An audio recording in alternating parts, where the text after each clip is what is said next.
Are we still in Rome? The Empire of Stories. Perception is reality. Perspective shapes the world around you. I'm JJ Weinberg, and this is my perspective.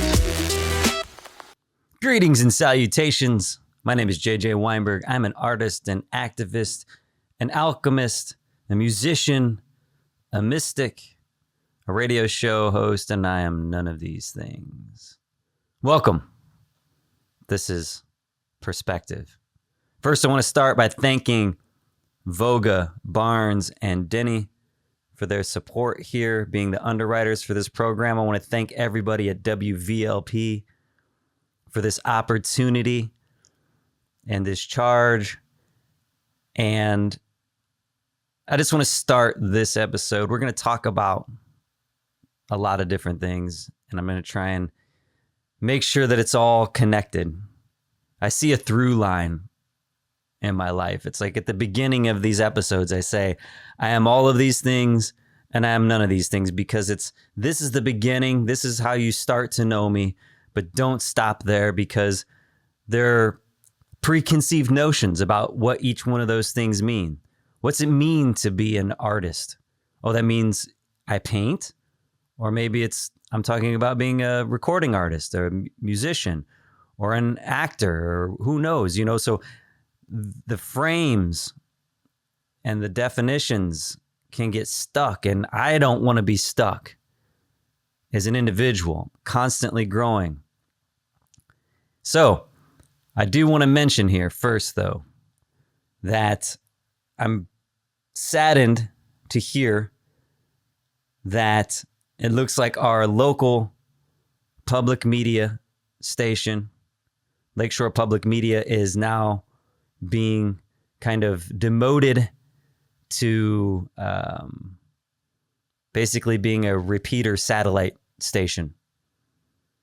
So losing touch with what's local, losing touch with the ability to create new programs specifically around the culture and the voice of Northwest Indiana, that we're just, this station is going to be a repeater station. This is the effect, okay?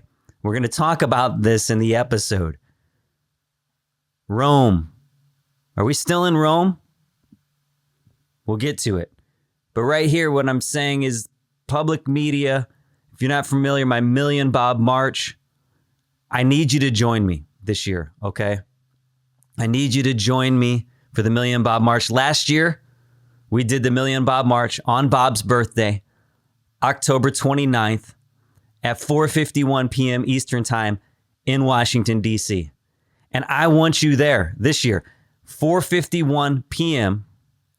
Eastern Time. I need you at the Million Bob March. It's going to be a surprise birthday party for Bob. You're going to sign Bob's birthday card, and you're going to be signing at the same time a petition and being a part of a social media experiment, a part of a social media piece of artwork as far as I'm concerned. It's going to be a single post. You'll find it on my website, happylittlehairdos.com. That's where this, meme to meaning, parody to purpose project that I've been working on for the past 12 years, honoring Bob's legacy. That's where it all, you'll find everything. You're going to find this post, but I need you to mark your calendars right now. Mark the date, October 29th. That's Bob's birthday party. Just imagine, and we're doing it in the National Mall at the Lincoln Memorial. I did it last year. I had a few of my really strong Bobs with me.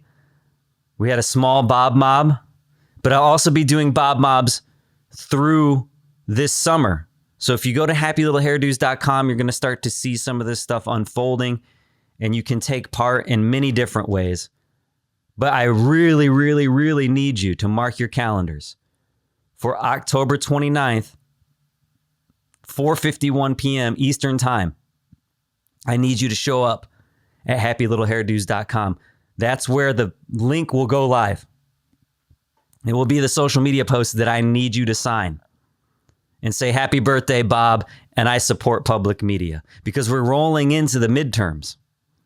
And the important part about public media in this whole thing, in this question of are we still in Rome, is that public media has been one of the last ways that we don't have corporate dollars, empire looking over our shoulder about what's being said.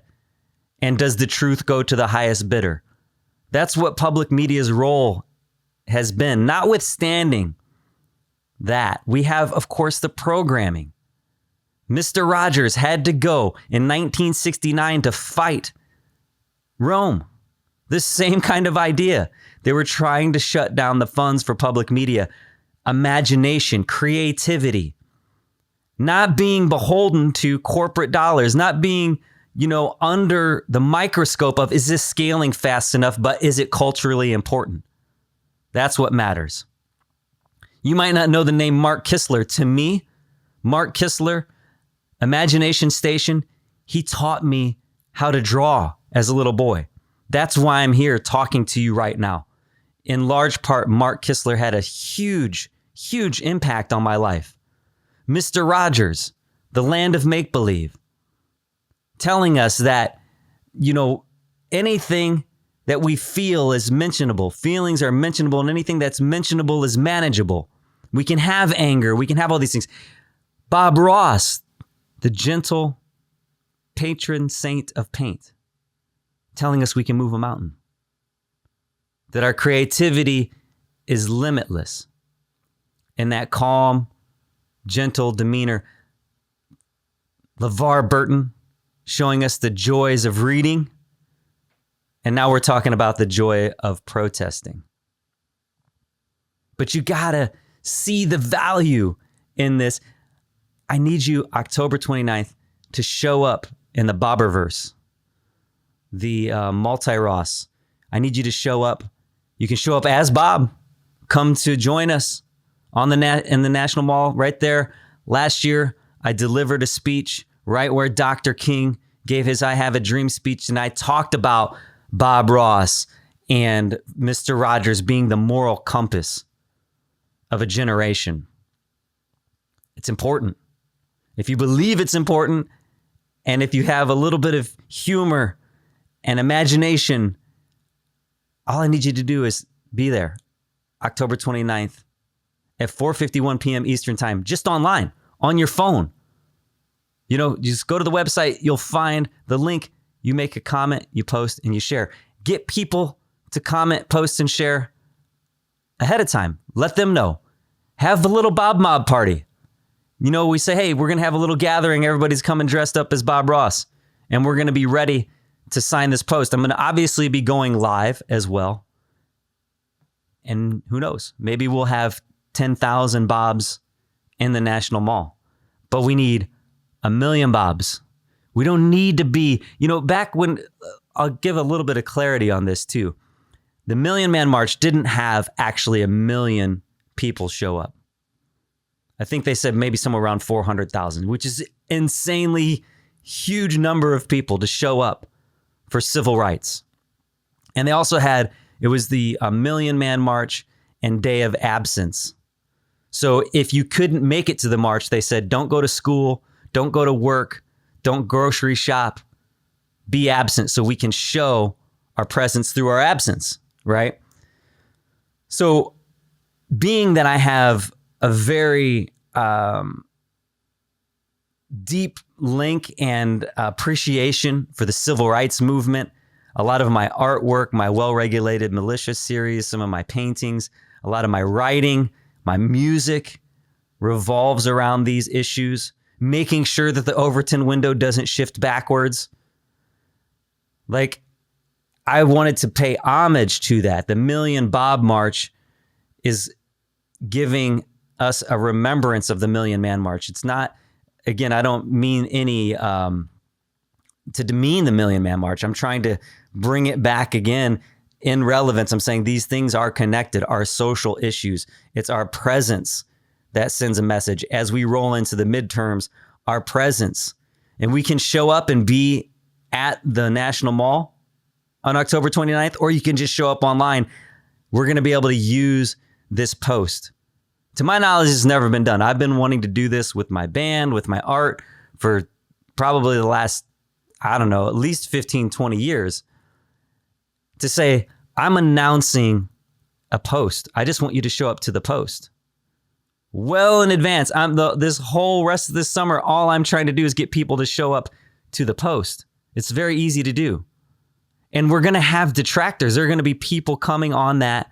They'll have the audacity to come and sign Bob's birthday card with something nasty and demeaning. So I need you there to help me outweigh that. And then when we present this, when it's presented through the media, through the storytelling machine, that's what the goal is.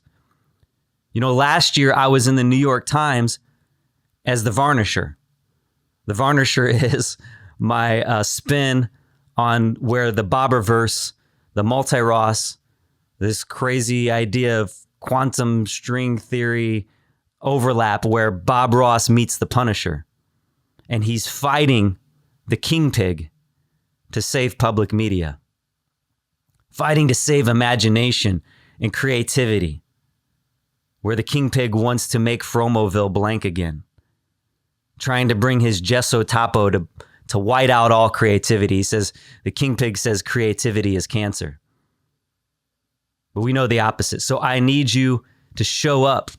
You'll show up in the metaverse. If this is a simulation, if it's all a dream, if only everything happens in this Ready Player One virtual reality space, if this is the Matrix, then just showing up to this post, showing up to Bob's birthday card, it's enough. And it's what we're going to talk about today, the stories. It's why this show is called Perspective. So are we still in Rome, is the question. Philip K. Dick would say so. This is my perspective. I've been sitting with this question definitely at least all week, last couple of weeks. I made a comment on the last episode. You'll know I made a comment on Jerry Davich had a post on Facebook about these swastika symbols on the floor in a commercial building in Valparaiso, Indiana. Now, and what I make in the case and the argument and everything I'm saying in my comment, and I'll say it again, without any other context, without any other framing, your first natural, understandable reaction is, why the heck would there be swastikas on the floor in a commercial building in Northwest Indiana? Now, we can talk about what that means afterwards. For sure, that's fine. I'm open to that. But if you deny that there's a question of a head-scratching what, then you're just being disingenuous. And that's what my whole point was. And that's what the point of this is. Stories, meaning, context, purpose. So I'm sitting with this question. If I'm being honest, I've been sitting with this question pretty much my whole life. Decades long, for sure. At least 20 years, 25. Probably since I was a little boy. Since I first was dressing up as Spider-Man and running around the house and shooting web slingers at people. At that same time, there was another superhero that I imagined myself to be too. His name was Jesus. Jesus is a superhero. I mean, I grew up with comic books, wanting to draw comic books. I told my mom at 10 years old, again, in large part thankful to Bob Ross, to Mark Kistler specifically. Mom, I'm going to the American Academy of Art in Chicago, Illinois. That's what I did. But I wanted to draw comics. I was going to be a comic book artist. And now here I am, again, full circle. I stepped away from the comics, but here I have now this comic that I'm working on of the Varnisher, who finishes everything he starts, who's going to beat the devil out of the bad guys. Bob Ross as the Punisher. But at that time, I'm seeing Jesus as a little boy. He's just a superhero to me. Oh, you can heal sickness. I mean, get away from the religion of it.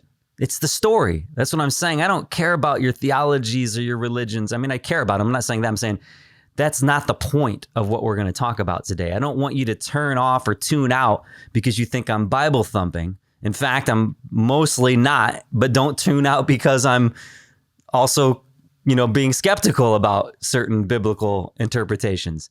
If we can't have the conversation, we've lost. It's like this idea of a person saying, "Do you believe in God?" And then the person answering.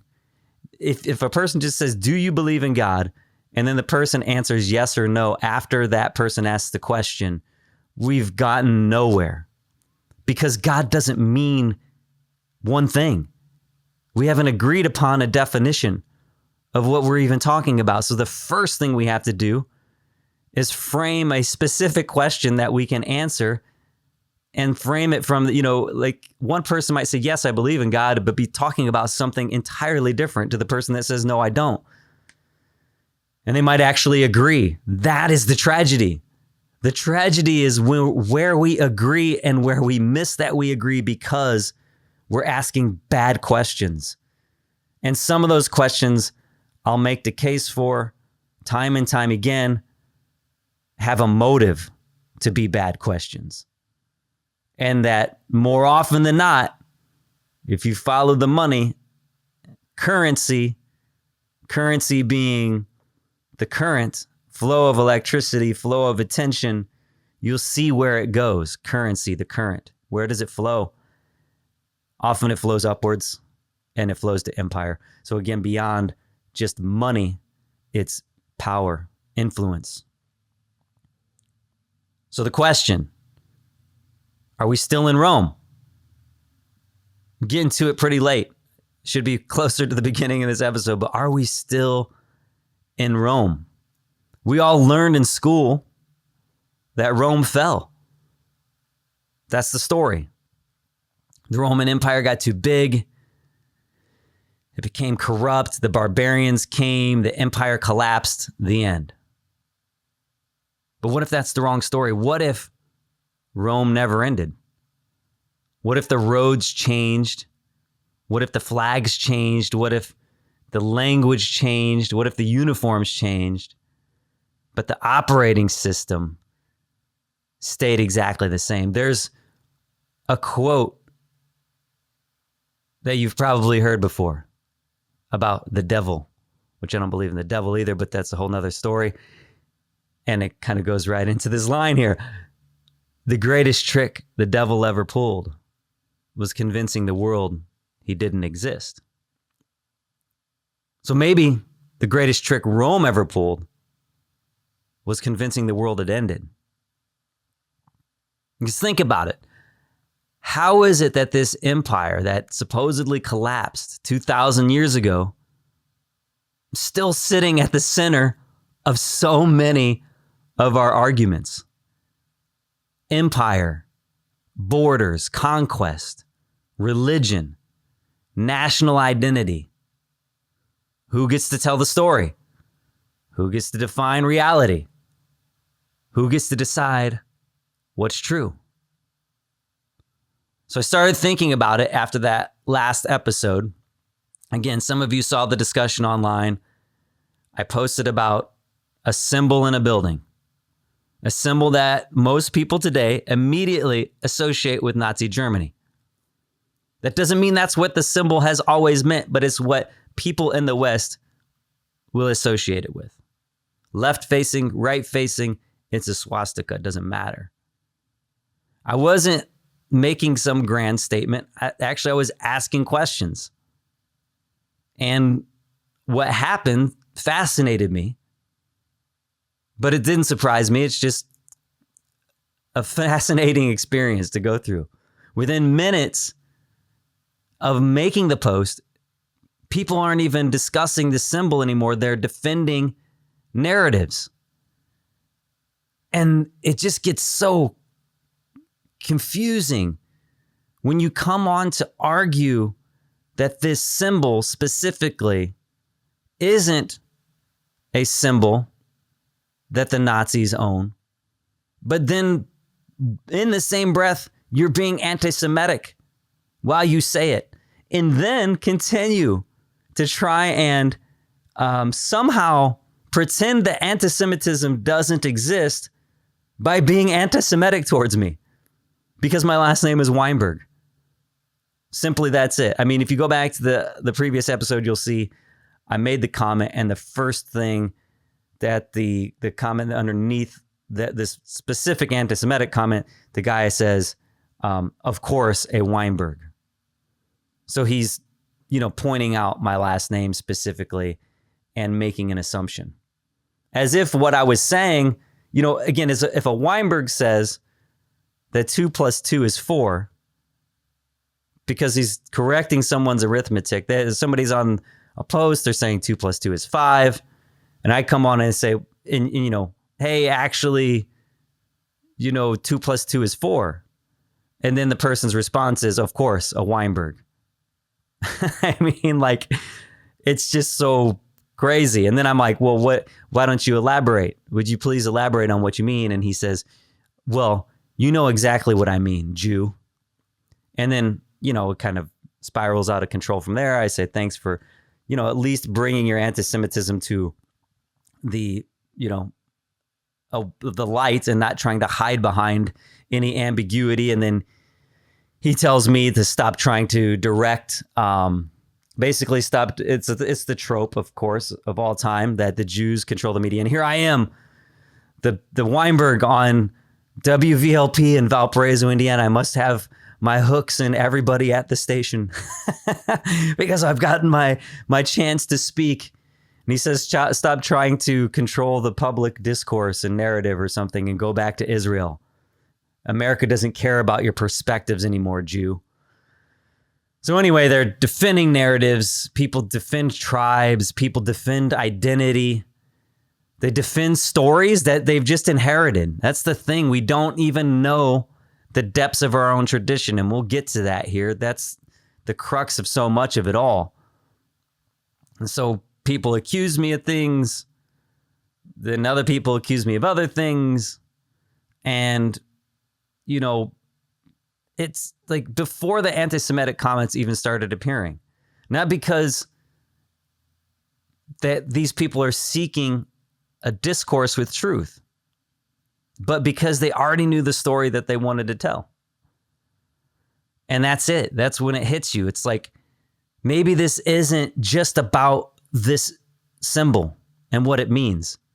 Because naturally, anybody that was actually a Hindu or a Jain or a Buddhist, someone who follows Arjuna, the Battle of Guru, etc., the Vedas, they're not going to be arguing with me to say they wouldn't be anti-Semitic, that's for sure. Not as they say it.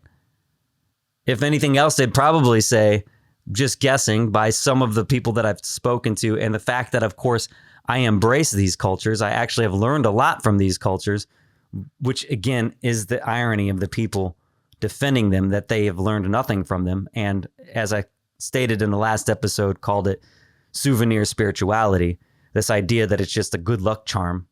It means a heck of a lot more in the depth of the eightfold path to the Buddhist than a good luck charm put into a floor at a time when the United States was just barely escaping chattel slavery. And at that point in time, 50s, that this floor was put into this particular building in Valparaiso, Indiana.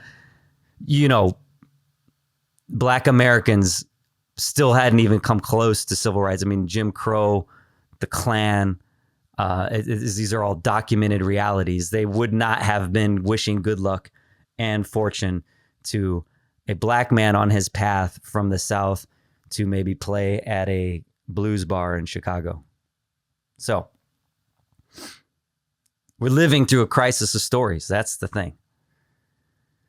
But today, 2026, we have more information available at our fingertips with our phones than any civilization in human history. Every person almost walking around has a camera and a computer in their pocket. We have satellites, artificial intelligence, instant communication, social media, 24-hour news, live streams, fact checkers, citizen journalists. And despite all of that, we can't agree on what happened yesterday. That's a big pause because you have to process that.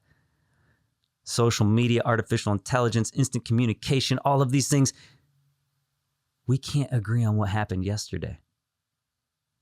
It makes me think of Jesus Christ Superstar, one of my favorite productions. The music, the performances are just brilliant. Since I was a kid, influenced me deeply. And there's a line in it at the beginning when Judas is singing about heaven on their minds. He's saying, people are thinking too far outside, like they got too much heaven on their minds.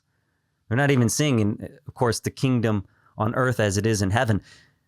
They're not even seeing it on the earth part, And Judas is kind of asking Jesus spiritually, because Jesus isn't there in the scene. He's just asking it like to this guy, why did you choose such a backward place in such a strange land to come? There's no mass communication here.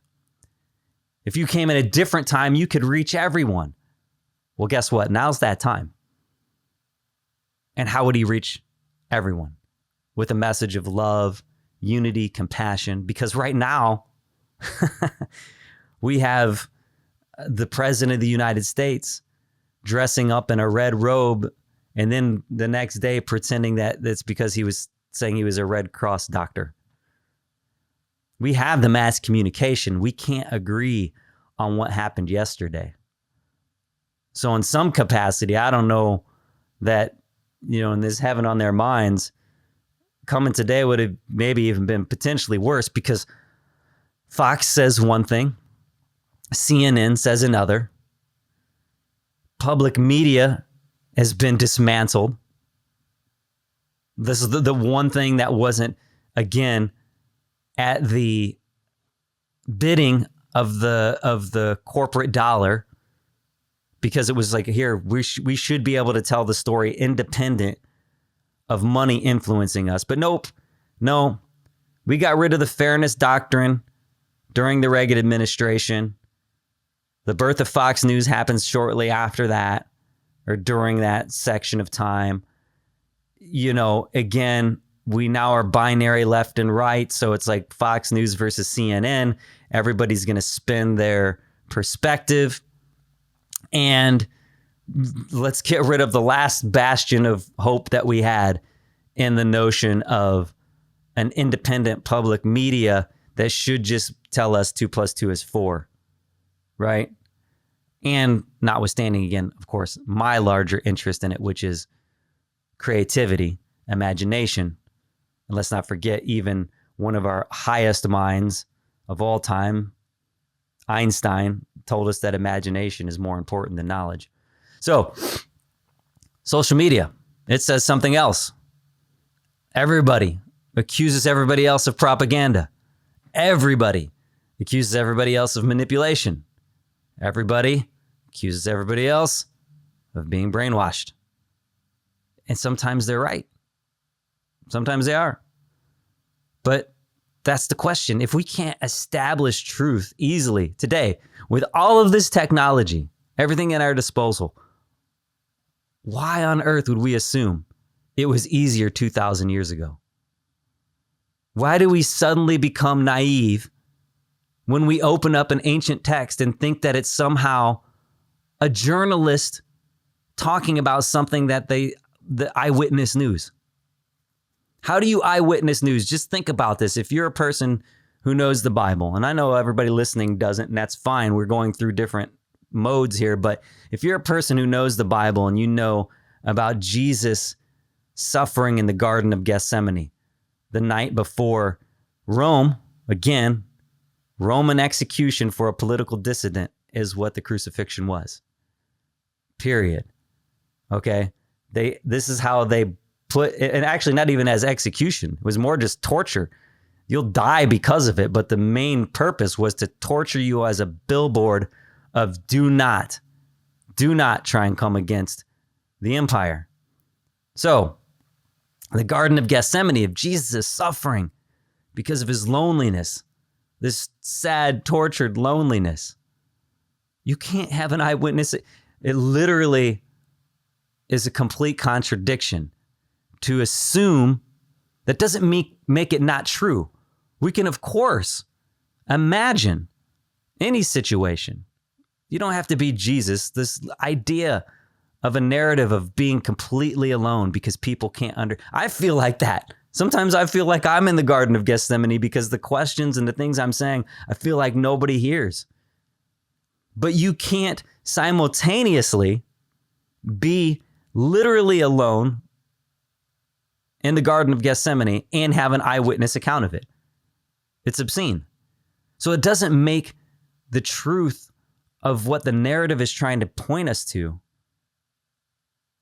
wrong. It's just the notion that if you have to assume that you know this is exactly how it's happened because of a journalistic eyewitness account, you're asking the wrong question from the beginning. That's like I said, do you believe in God? Do you believe in Jesus in the Garden of Gethsemane? You're not even asking the right question. And then combine that with motives and who's writing what afterwards and why. And then overlay it on our contemporary issue that we can't agree on what happened yesterday, even though we have phones, cell phones, cameras, data, eyewitnesses. We have it all at scale and we still can't agree. But yet somehow in this ancient land, in this ancient time, we've got the full context, right? So my thing is, why do we just stop asking questions?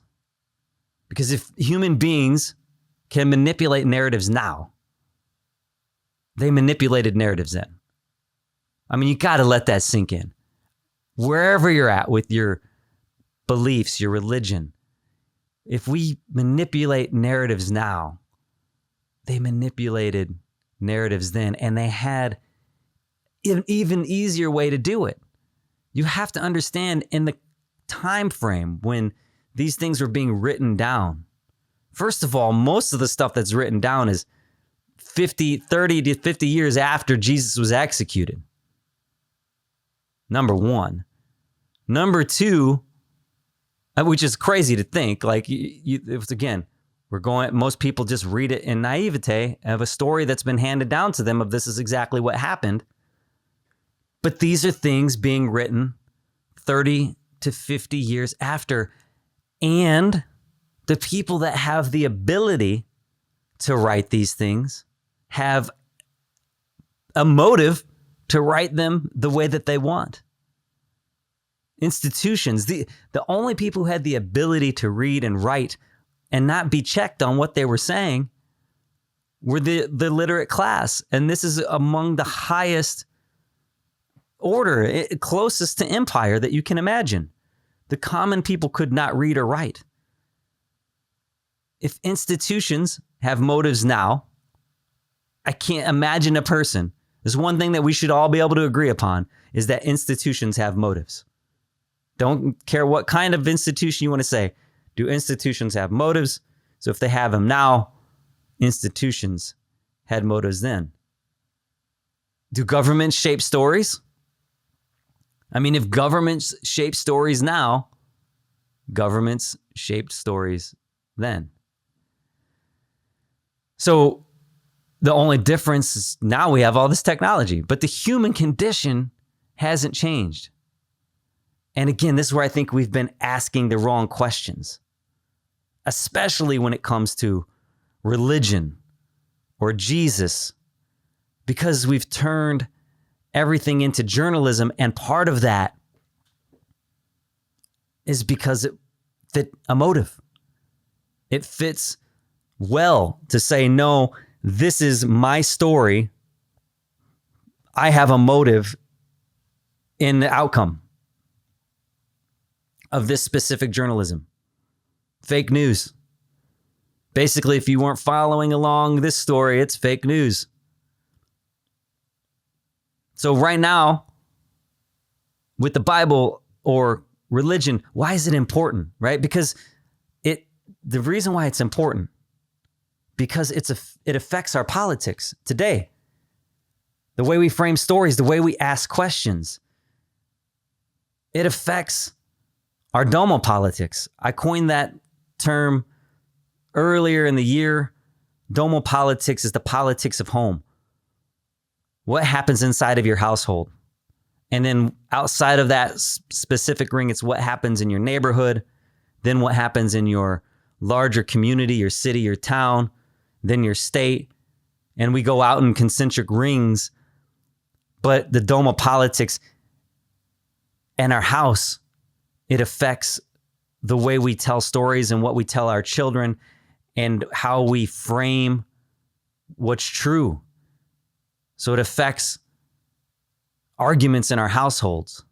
It affects global politics. It's at the back. Like, why are we going to talk about religion and Jesus? I don't care. It doesn't matter if you're not religious. It doesn't matter if you don't know the Bible or the Quran or the Vedas.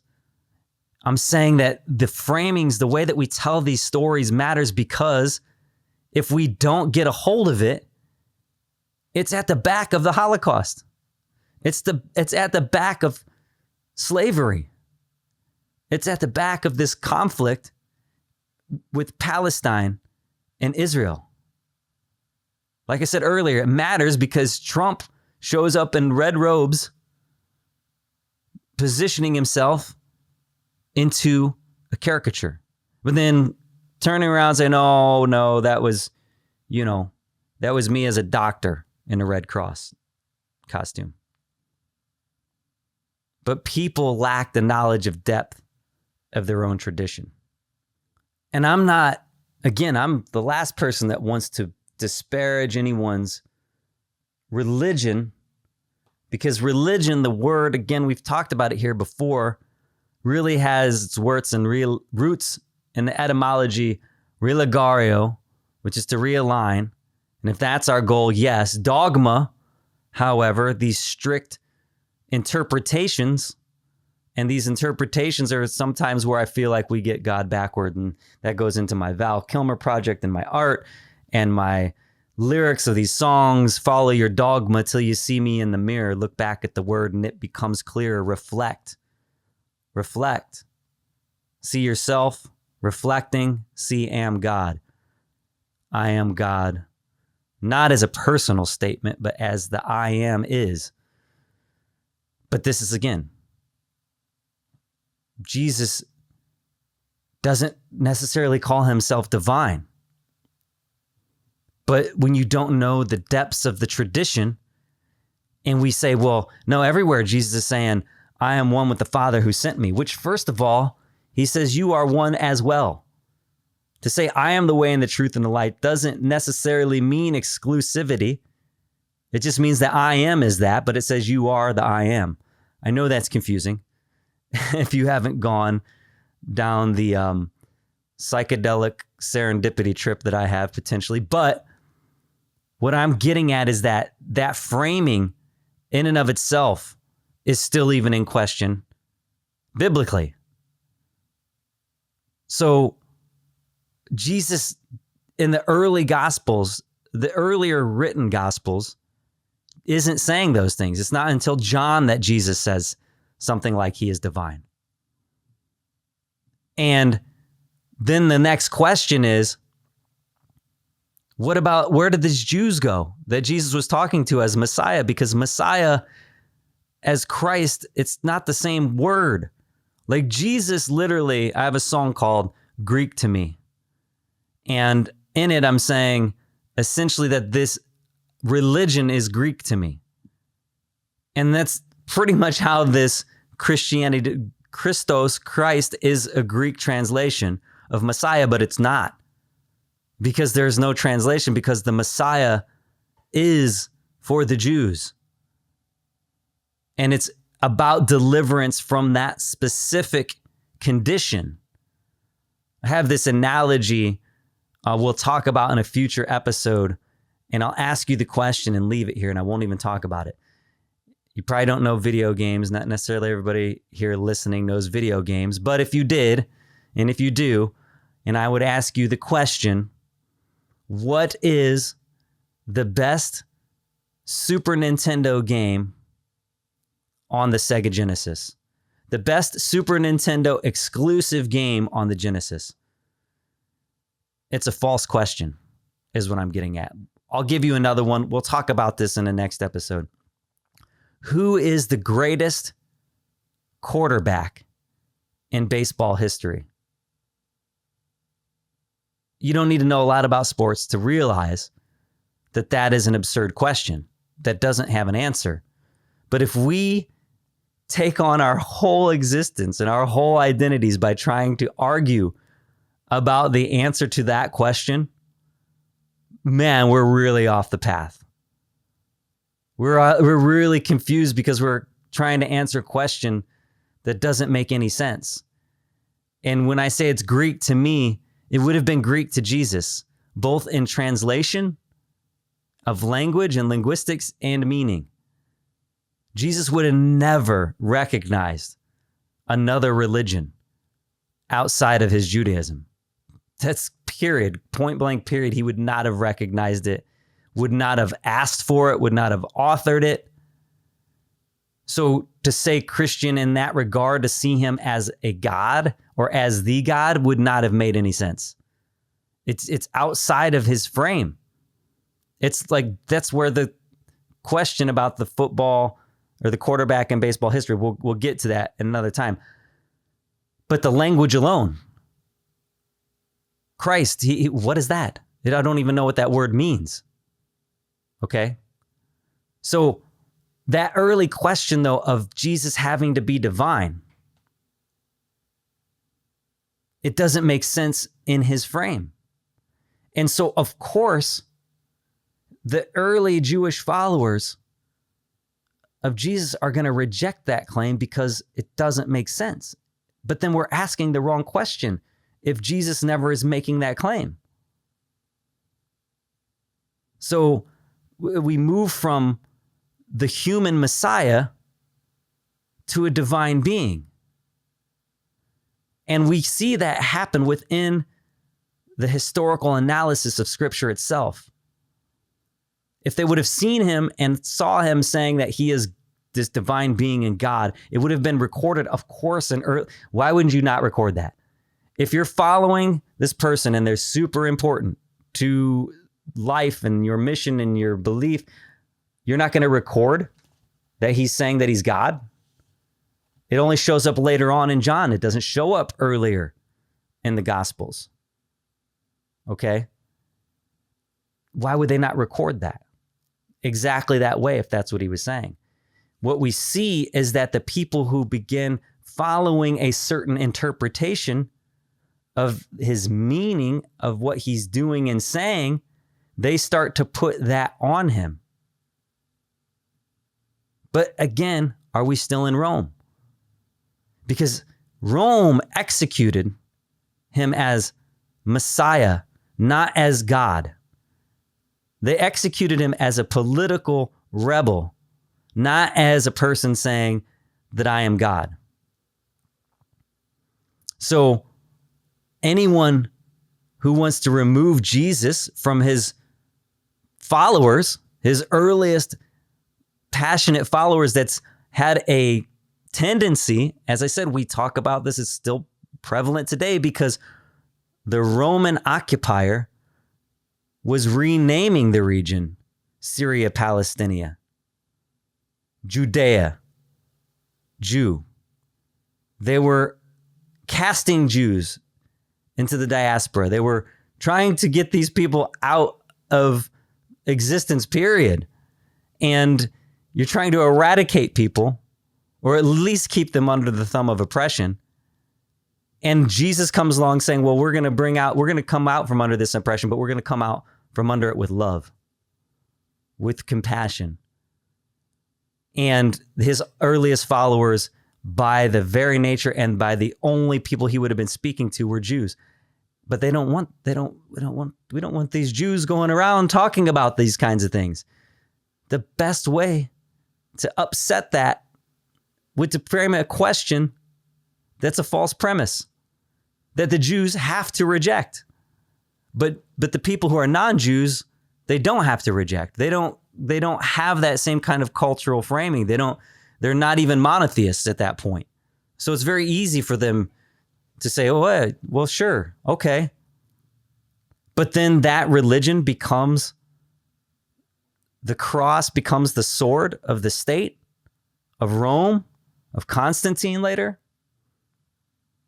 Again, we are asking the wrong questions, turning things to journalism.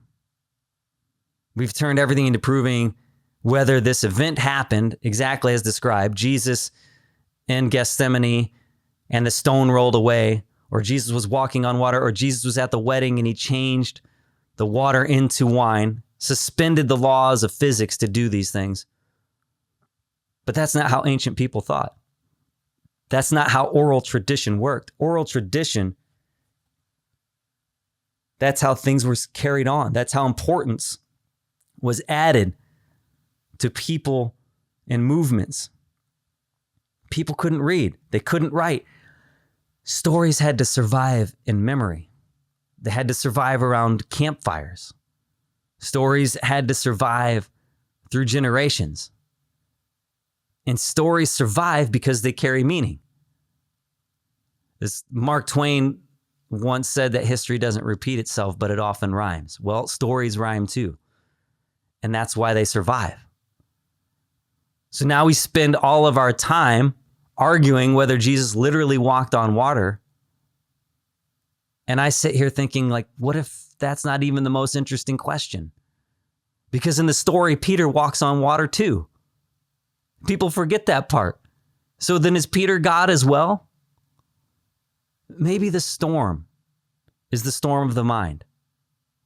Maybe the waves are fear and anxiety. Maybe the lesson is about perspective. Even C.S. Lewis says, as a Christian apologist, when Jesus said to be as doves, he didn't mean to lay eggs. But if you don't understand the depths of the tradition, if you don't understand how oral tradition would work, here comes Jesus saying things that I believe were said in a way that contrasted not just in his time, but still in this time.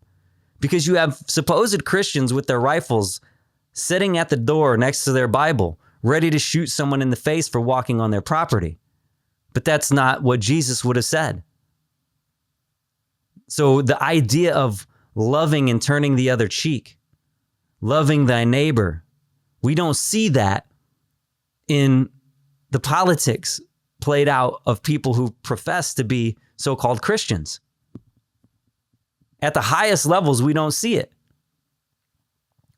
And so there, we definitely didn't see it in ancient times. A person coming and saying, we will turn our other cheek. That's how Gandhi was able to bring contrast to what was happening in India. That's how Dr. King and the civil rights movement was able to bring contrast. Look at what's happening, and we're not going to fight back with violence. And Dr. King specifically is citing Jesus as his motivation for that. As a preacher, he's saying, love is the answer, and we will be able to, take out darkness with the light of our love. And we'll walk right up and take every beating from the Edmund Pettus Bridge through Selma, all the way up until we liberate through the Civil Rights Act. We're going to keep doing this. We're going to keep taking these stripes. And that's love, but we don't see that. We want our Bible and our rifle if we're a so-called Christian. So what is it? What is it that we're carrying? Just what happens when we take our eyes off of what matters and begin sinking into chaos? And before you jump down my throat, I'm not saying that it's definitely what it means, that Jesus was shifting perspective. Here we are at the wedding, and we run out of wine. And Jesus turns the water into wine. And everyone cites it as a miracle because they read it as a journalistic eyewitness account. And I'm saying, what if that's the wrong question? What if we don't have to, in our modern mind, be able to suspend the laws of physics for it to still be a miracle? If Jesus was able to change everyone's perspective by saying, listen, yeah, we ran out of wine, but is this not a time to rejoice? This gathering, our community, the people here being joined together, drink that water as if it's wine and taste it and tell me that it is, and it's quenching your thirst and we're still here in celebration. To me, when you understand oral tradition, just to be able to say that, oh, Jesus helped everybody see things differently, that's not strong enough, naturally.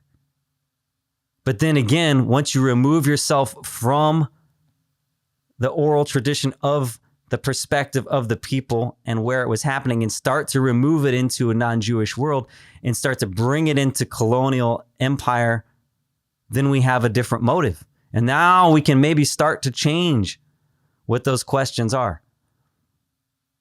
I'm not saying it's what it definitely means. I'm saying the question itself is richer than the argument. Because every time that we reduce things just to journalism, we flatten the story, we shrink it, we make it smaller, we make it less useful. And then we spend centuries arguing over whether physical laws were suspended while completely missing the story that it was trying to carry. Because Peter walked on water. What's the story? What's the message? George Orwell understood this. Philip K. Dick, he understood this. We talk about Viktor Frankl here. Man's Search for Meaning. Khalil Gibran. These are people who have deeply influenced my thoughts, my perspective. The battle isn't over information. The battle's over meaning. The battle's over interpretation. The battle's over who gets to tell the story. And that's why it brings me back to Rome. Because imagine this. A teacher appears, a dissident, a rebel, a troublemaker. He begins telling people that the power they've been seeking isn't owned by the empire. It already exists within them. That the kingdom is within. I am. The authority is within. The dignity is within. The value is within. And all of it points to love. Empire doesn't like that message very much because empires don't like competition. Notwithstanding the tradition of Judaism to question, to ask questions, to interrogate, to challenge the rabbi, to challenge the story, because again, if it's coming through the oral tradition, we have to always be able to question and challenge to make sure that we're sending forward what we intend to send forward. So we have to be able to scrutinize. And that's at the back of Jewish tradition. But empires don't like that. They don't like questioning, whether it's political, whether it's capital, whether it's empire in Rome. No matter what, they don't want you questioning. Totalitarians, fascists, Hitler doesn't want you questioning. The empire didn't want Jesus questioning, so they kill him. Problem solved. Except it isn't, because people keep talking about him. They keep repeating the stories through the oral tradition. They keep sharing the ideas. What's going on here? The body is gone. The idea survives.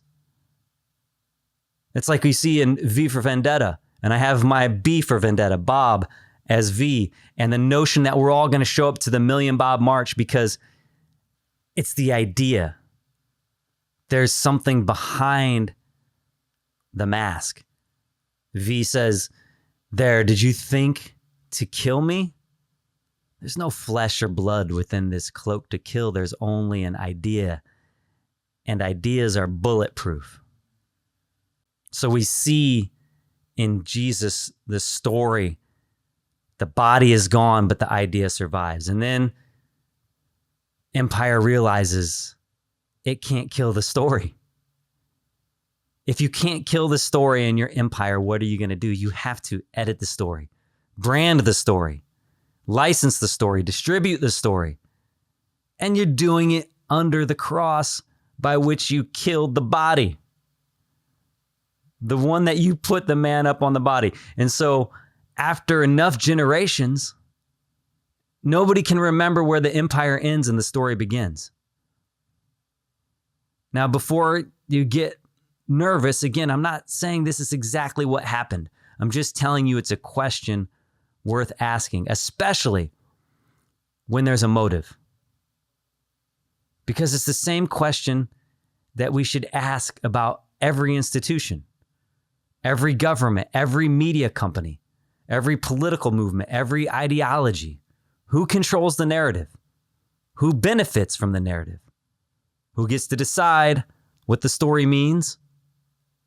And what happens when the people forget the source and only remember the version that was handed to them? Maybe that's why we're talking about Rome and why we're talking about Jesus and why we keep cycling back to anti-Semitism and why I'm talking about public media and that our local PBS station has been dismantled, why we talk about social media. Maybe they're all the same conversation, because underneath them all is this simple question: are we still in Rome? And if we are, how would we know?